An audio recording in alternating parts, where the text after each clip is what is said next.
सुप्रभात बच्चों। बच्चों आज हम आपकी ग्रामर की बुक का चैप्टर सेकंड कर रहे हैं, वर्ण विचार। तो देखिए, सबसे पहले समझिए कि वर्ण क्या है। देखो, जैसे कि पहले आपको बताया गया कि हिंदी में भाषा के दो रूप होते हैं, मौखिक और लिखित। तो लिखित में जहां हमें लिखने के लिए वर्णों की आवश्यकता होती है, जिसकी सहायता से हम शब्द और वाक्य लिख पाते हैं, तो आज उसी के बारे में हम समझेंगे। सबसे पहले कि भाषा की सबसे छोटी ध्वनि जो है वो कौन सी है? वर्ण। वर्ण भाषा में प्रयोग होने वाली मूल ध्वनि को वर्ण कहते हैं, जिसके खंड या टुकड़े नहीं किए जा सकते। मतलब जिसको खंडन नहीं कर सकते, जिसके टुकड़े नहीं कर सकते। जैसे घ है, कोई भी वर्ण ले सकते हैं, जैसे अनार, आम, इस तरह से जितने भी वर्ण हैं, तो ये सारे क्या हैं? हिंदी के वर्ण। इसी तरह से अब देखिए वर्णमाला।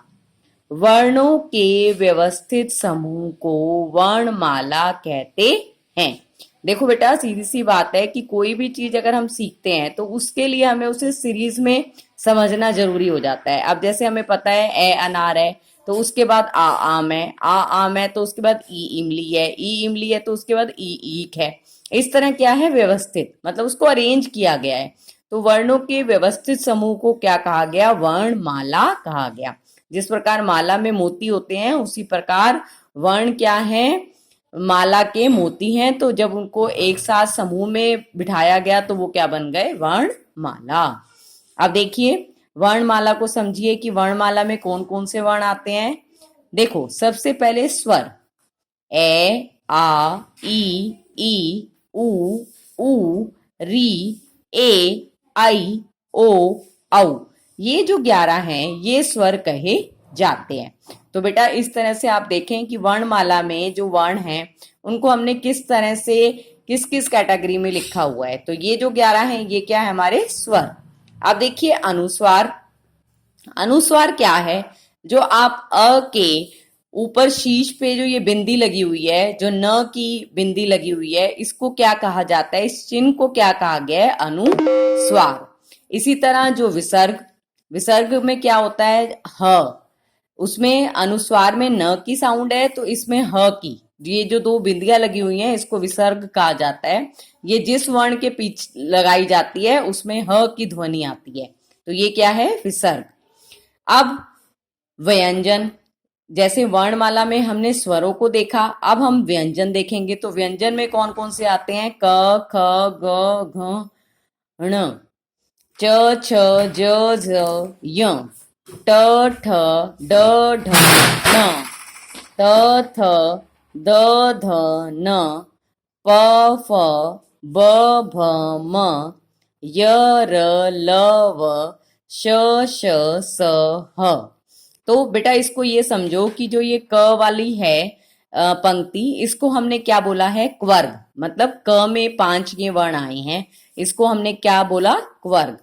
च में इस पूरी पंक्ति को हमने किससे कहा? च्वर्ग। मतलब ये च्वर्ग, अगर आपको कहा जाए कि च्वर्ग में कौन से आएंगे, तो आपको बताने पड़ेंगे कि च, छ, ज, झ, य, ये जो है ये च्वर्ग के वर्ण हैं। इसी तरह ट्वर्ग में कौन कौन से आते हैं? ट, ठ, ड, ढ, ण।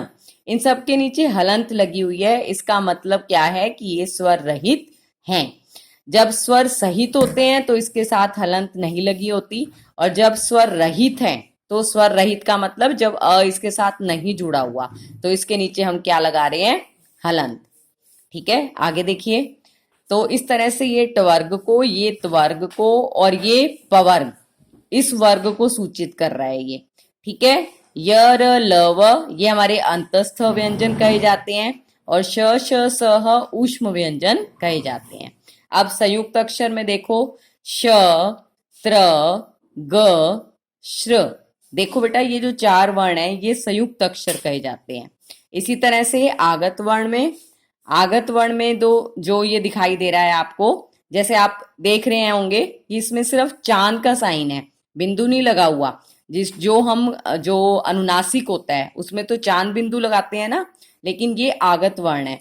इसमें क्या है, जो आप देखते होंगे फुटबॉल, जो इस तरह के वर्ड होते हैं उसमें डाल, तो उसमें इस जो चिन्ह का प्रयोग किया जाता है, ठीक है। और ये जो क ख ग ज और फ के नीचे ये जो बिंदी लगी हुई है इसको कहा जाता है नुक्ता। क्या बोला जाता है बेटा? नुक्ता। तो ये भी याद रख के चलोगे आप कि ये आगत वर्ण कहे गए हैं। आगे देखो, वर्णों के प्रकार। स्वर, व्यंजन। स्वर, जिन वर्णों का उच्चारण करते समय किसी अन्य वर्ण की सहायता नहीं लेनी पड़ती। याद रखेंगे आप कि ये स्वर जो होते हैं वो ऐसे वर्ण होते हैं जो अपने आप में बोले जाते हैं। इन वर्णों को बोलते हुए हम किसी अन्य वर्ण की सहायता नहीं लेते। और स्वर हैं कौन कौन से? तो वो ये तीन हैं, हरिस्व स्वर, दीर्घ स्वर और प्लुत स्वर। ठीक है बेटा, आगे देखिए। हरिस्व स्वर, जिन स्वरों के उच्चारण में एक मात्रा का समय लगता है वे हरिस्व स्वर कहलाते हैं। एक मात्रा का समय यानी कि बहुत कम समय। ये संख्या में 4 हैं। तो ये कौन कौन से हैं? अ, ई, उ, री। दीर्घ स्वर, जिन स्वरों के उच्चारण में हरिस्व स्वर से दोगुना समय लगता है, दोगुना मतलब कि डबल टाइम लग रहा है, वो कौन से कहलाते हैं? तुम्हारे दीर्घ स्वर। और वो कितने हैं संख्या में? 4। आ, ई, उ, ए, आई, ओ, औ। ये आपके दीर्घ स्वर कहलाएंगे 7। अब प्लुत स्वर, वे स्वर जिनके उच्चारण में हरिस्व स्वर से तिगुना समय लगता है, इन्हें हम प्लुत स्वर कहते हैं। इन्हें प्रकट करने के लिए इनके आगे हिंदी का अंक 3, देखो बेटा इस तरह का चिन्ह लग जाता है, तो इसको हम प्लुत स्वर का जो है नाम दिया गया है। और इसमें क्या है कि हरिस्व स्वर से तिगुना समय लगता है। जैसे हम ओम का उच्चारण करते हैं या ही राम, इस तरह का जो ये दिखाई देता है ये क्या है? प्लुत स्वर का उदाहरण है। नेक्स्ट देखिए, ये आ की ध्वनि अब हिंदी में 11 स्वरों के स्थान पर 12 स्वरों का प्रयोग किया जाता है। इसका मतलब कि जो सिर्फ ये चांद का सिंबल बना हुआ है ये भी तुम्हारा स्वर में ही काउंट किया जाने लगा है। अंग्रेजी भाषा के शब्दों के साथ बोली जाने वाली ध्वनि आ और ओ ध्वनियों के बीच की है, इसलिए आ के स्वरों में शामिल कर लिया गया है, जैसे बॉल और डॉल। तो याद रखोगे आप कि अंग्रेजी भाषा के शब्दों में इस चिन्ह का प्रयोग होने लगा है। अनुस्वार, जिन स्वरों के उच्चारण में हवा केवल नाक से निकलती है वे अनुस्वार कहलाते हैं। इन्हें लिखते समय ऊपर बिंदु लगाते हैं। तो ये कौन सा सिंबल है बेटा? न की ध्वनि है और सिंबल क्या रहेगा आपका? बिंदी लगती है सिर के ऊपर और क्या हो जाएगा? मंगल चंदन।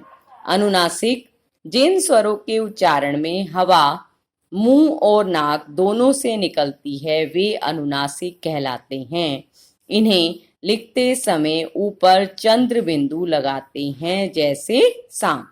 विसर्ग, अ का चिन्ह विसर्ग कहलाता है। इनका उच्चारण ह के समान किया जाता है, जैसे अतः, प्रातः। अयोगवा, अंग और अवर्ण अयोगवा कहलाते हैं। तो ये दोनों वर्ण कौन से हैं? अयोगवा।